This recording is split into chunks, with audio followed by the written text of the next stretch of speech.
Training namin doon sa Baguio, talagang nakafocus kami sa laban, which is very important hindi lang sa akin kundi sa pamilya ko, and of course para sa bansa natin.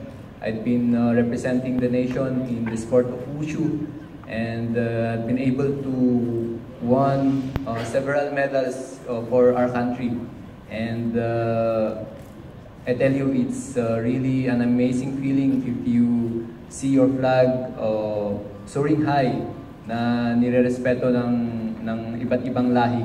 And that's what I want to do in this sport. You know, I train very hard. I am inspired, especially that I have a newborn child. It's another inspiration. And of course, being here in Manila, the capital city, is really a huge opportunity para makita ng mga kababayan natin na ang mga Pilipino ay talagang lumalaban kahit sa anumang larangan ng combat sport.